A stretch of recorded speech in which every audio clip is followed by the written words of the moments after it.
오늘 이 새벽에는 우리가 꼭 해야 하는 근심과 하지 말아야 하는 근심이라는 말씀 제목으로 우리 함께 좀 말씀을 나누려고 합니다. 여러분, 하나님을 믿는 사람들은 믿음의 사람이라고 부릅니다. 그래서 히브리서 11장 6절의 말씀을 보면 믿음이 없이는 하나님을 기쁘시게 하지 못한다. 그래서 하나님을 기쁘시게 하려는 사람들은 믿음을 꼭 가지고 살아야 한다라고 성경은 기록합니다. 근데 여러분, 믿음과 반대되는 말이 무엇인지 혹시 아십니까? 많은 사람들은 믿음과 반대되는 말을 불신앙이라고 생각합니다. 하나님을 믿지 않는 것이라고 생각하죠.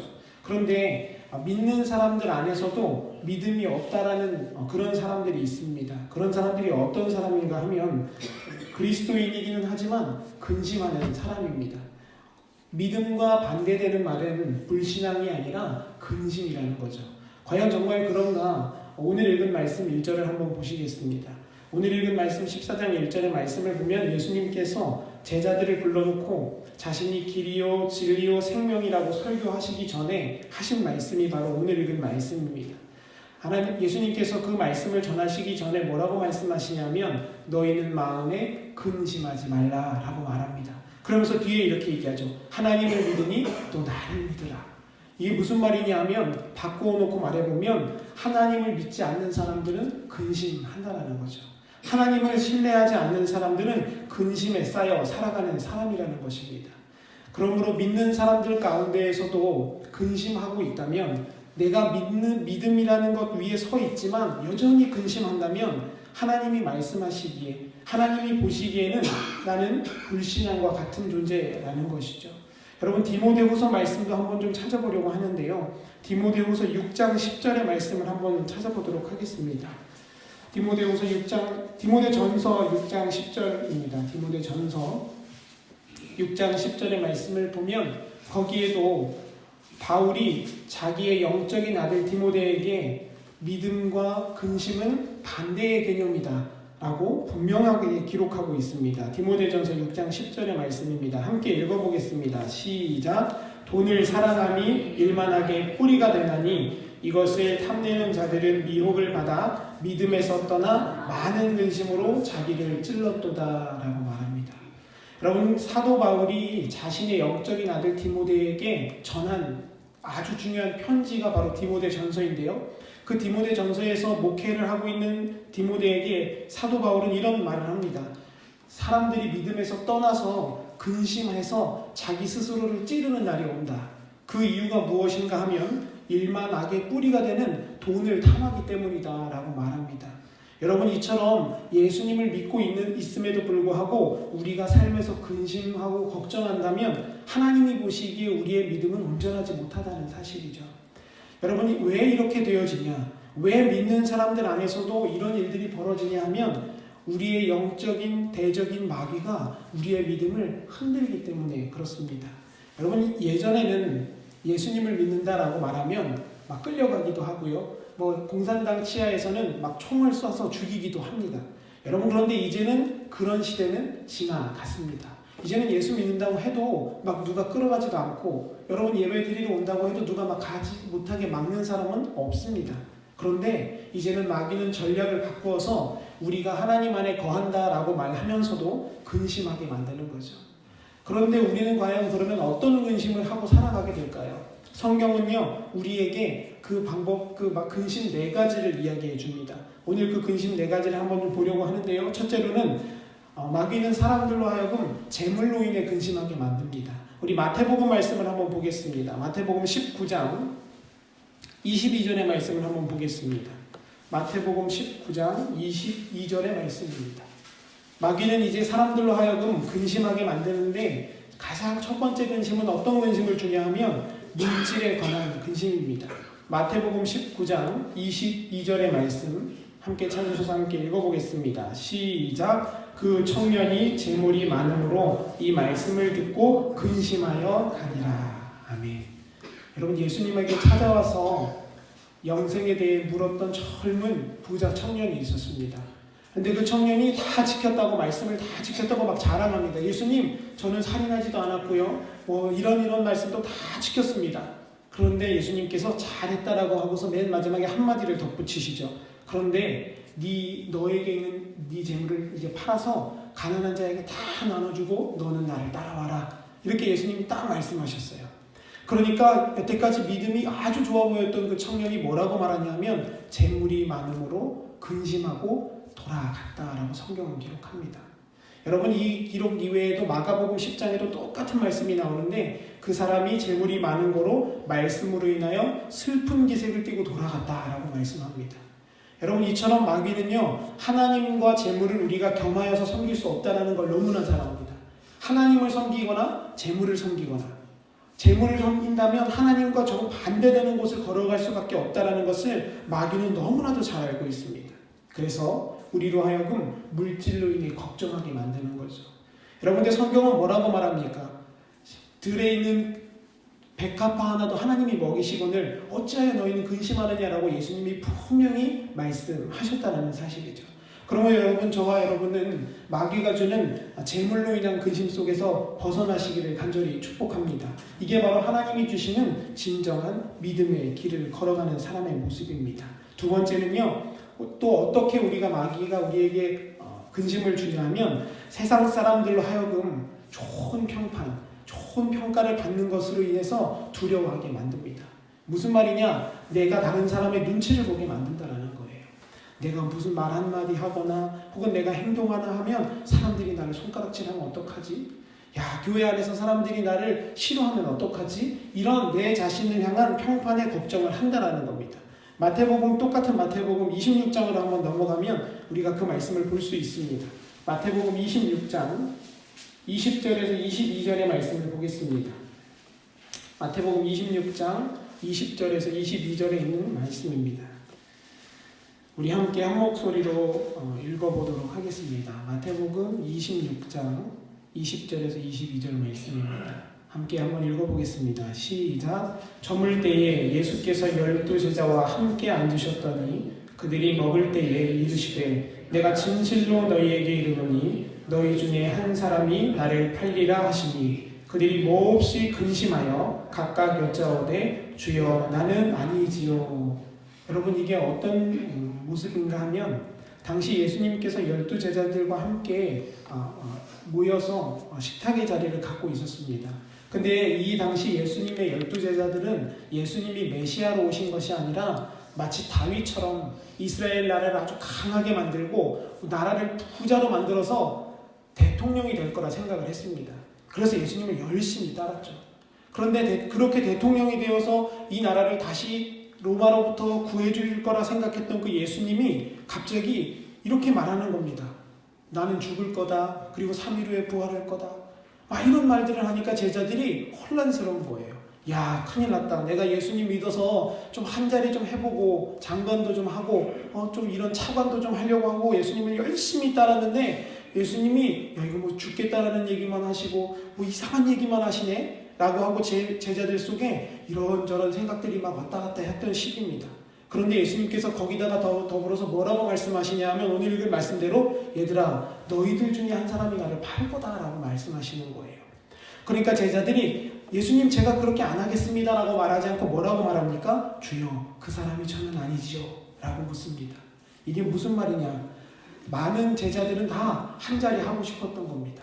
예수님 따라다니면서 유명한 사람이 되고 싶었던 거예요. 그런데 어느 날 갑자기 예수님이 너희들 중에 한 사람이 나를 팔 거다라고 말하니까 걱정이 되는 거예요. 야, 큰일 났다. 예수님 파는 사람이 내가 되면 나는 장관도 못하고 차관도 못하고 벼슬도 못할 텐데 야, 그 사람 내가 되면 어떡하지? 라고 제자들은 걱정하기 시작합니다.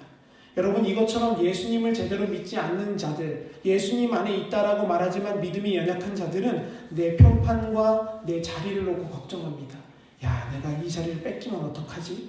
내가 이 자리를 다른 사람으로 하여금 그 자리를 차지하게 되면 어떡하지? 라고 내 자신의 평판과 내 자신의 이름을 위해서 걱정한다라는 거죠. 여러분, 그러나 이것은 바로 마귀의 속임입니다. 우리를 믿음에서 떠나게 만들어서 하나님과 정반대의 길로 걸어가게 만드는 마귀의 속임수라는 것을 우리가 반드시 명심하시고 그 근심 가운데 거하고 계시다면 오늘 믿음으로 그 근심을 끊어내시는 여러분이 되시기를 간절히 축복합니다.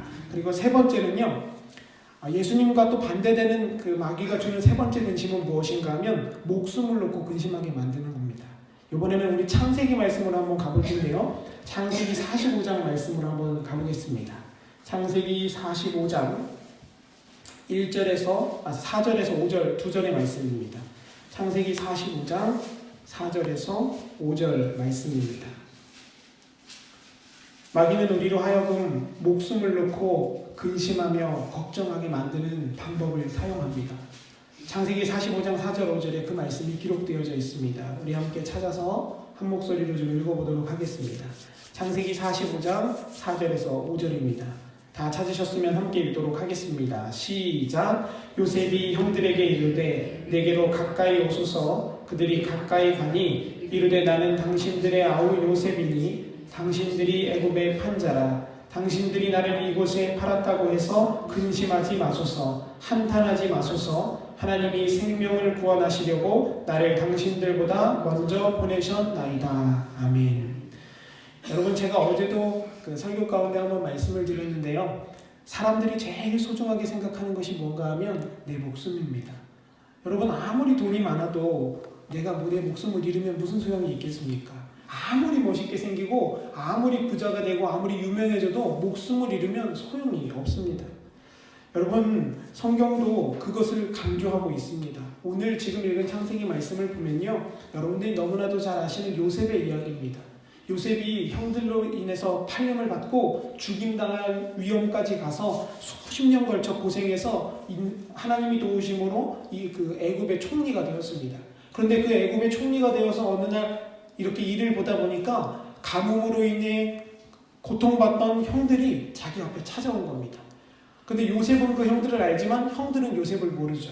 근데 요셉이 이렇게 밝히는 겁니다. 여러분, 제가 당신이 팔았던 요셉입니다. 라고 말하니까 형들이 깜짝 놀라고 걱정하기 시작합니다.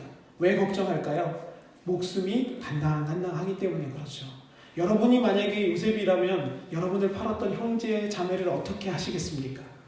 아마 가만히 두지 않을 겁니다. 내가 가만히 이놈의 인간들 가만히 두지 않을 거야 라고 하고 속을 부글부글 끓고 있을 거예요.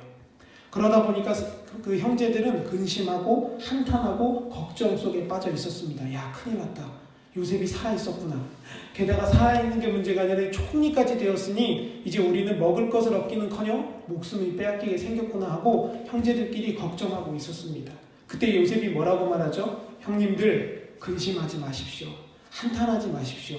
나를 이곳으로 보내신 분은 하나님이십니다. 라고 말씀합니다. 여러분, 이처럼 세상에 속한 사람들은 목숨을 걱정합니다. 오늘도 내가 어떻게 살아갈까? 믿음이 있다라고 말하는 사람들도 심지어는 목숨 걱정에 영향이 없죠. 여러분, 그러나 우리의 목숨은 하나님의 것인 줄 믿습니다. 우리의 목숨은 하나님이 주장해 가시는 것이기 때문에 마귀는 그것을 너무나 잘 알고 있어요. 그래서 우리가 매일매일 살면서 내 목숨 걱정하다가 믿음의 인생 여정을 끝내게 만들려고 한다는 사실이죠. 여러분, 오늘 이 예배 가운데 참석하신 여러분들은 그 믿음의 결단으로 하나님보다 더 내 목숨을 사랑하지 않는, 그래서 하나님만을 더 사랑하는 저와 여러분이 되시기를 간절히 축복합니다. 그리고 마지막 네 번째입니다.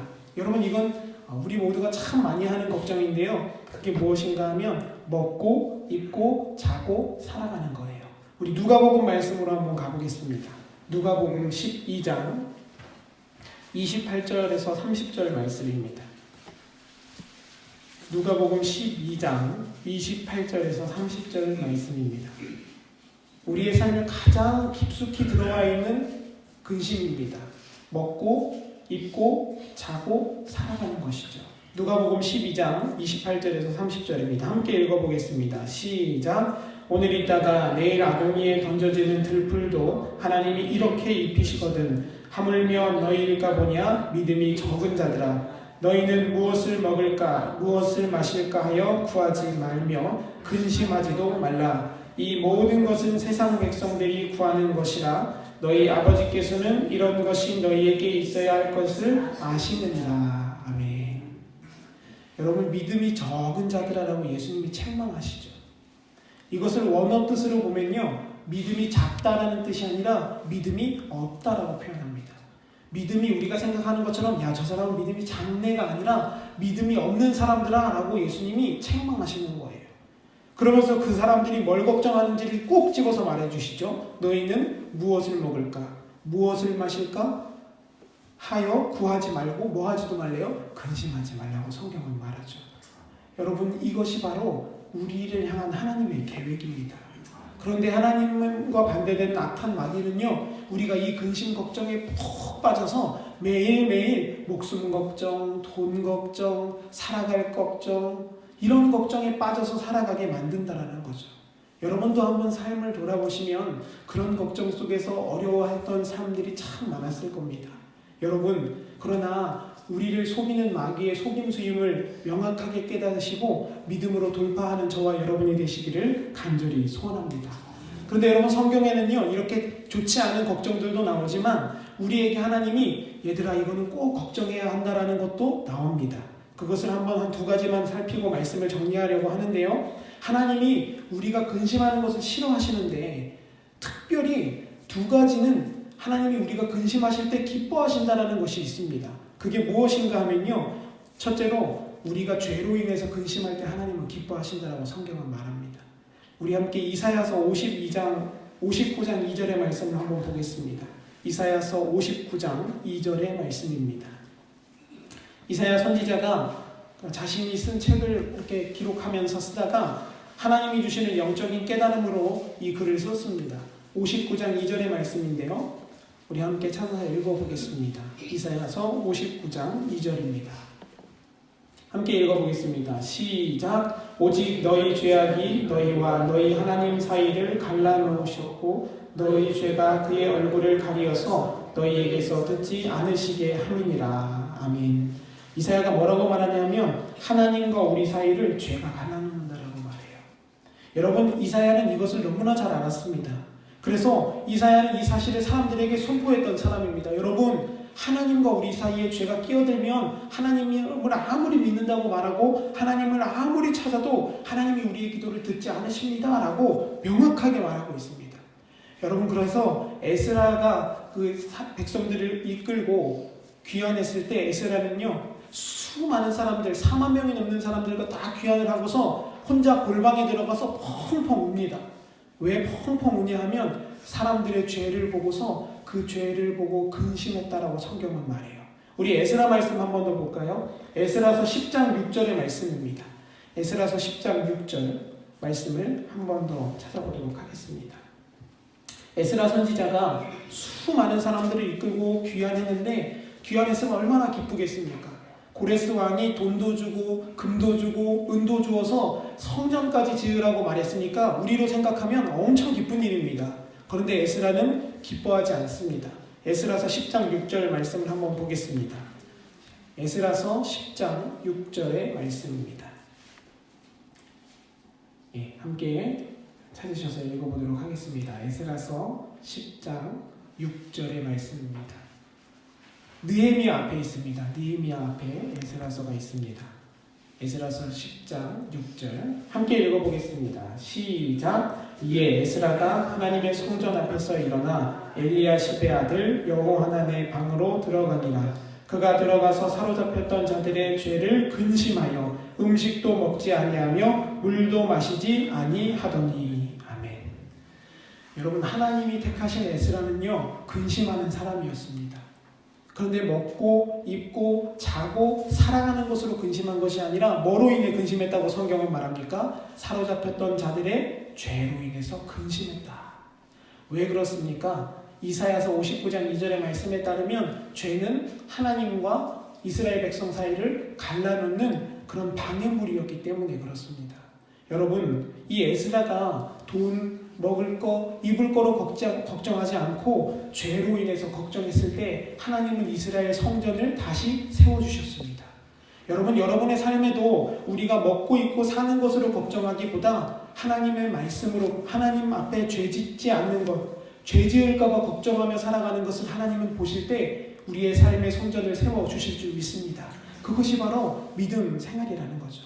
그리고 두 번째는요, 우리가 반드시 해야 할 걱정 두 번째는 말씀대로 살지 못해서 걱정해야 합니다. 여러분, 고린도후서 7장 10절의 말씀을 보면 하나님이 이렇게 말씀하세요. 하나님의 뜻대로 하는 근심은 후회할 것이 없는 구원에 이르게 하는 회개에 이르게 한다라고 말합니다.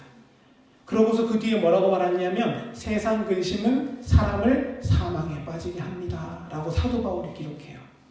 여러분, 사도 바울은요, 우리가 생각했던 일반 사람들과는 차원이 다른 사람입니다. 어느 정도의 능력이 있었냐면 사도 바울은 걸어가고 그가 썼던 손수건만 던져도 병자가 닿으면 벌떡벌떡 일어나는 기적을 일으켰던 사람입니다.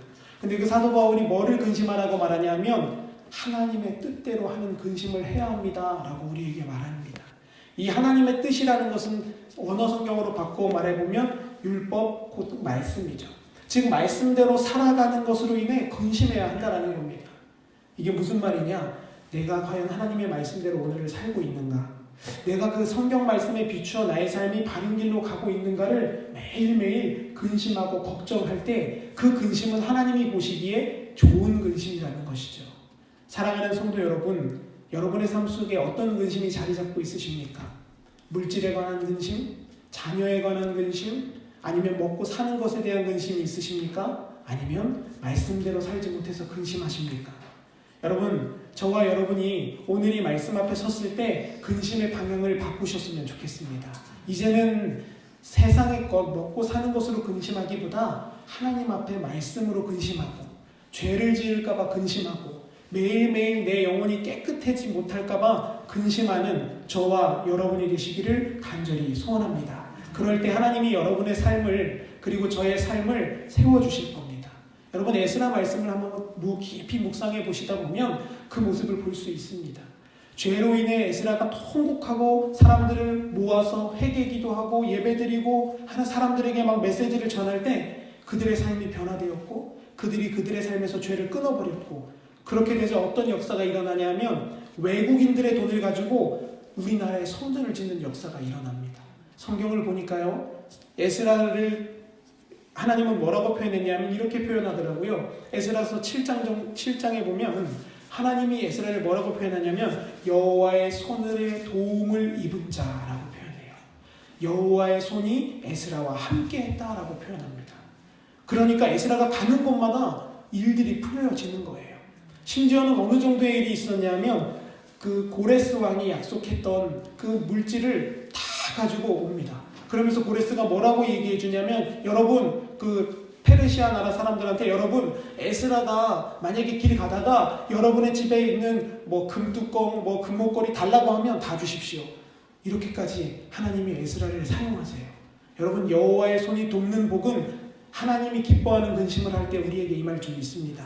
저와 여러분이 오늘 이 새벽 하나님이 기뻐하시는 근심 가운데 나아가서 내가 과연 뭐 때문에 근심하고 살았는가, 기도 시간 가운데 하나님과 깊이 교제하는 그런 귀한 시간이 되시기를 간절히 소원합니다.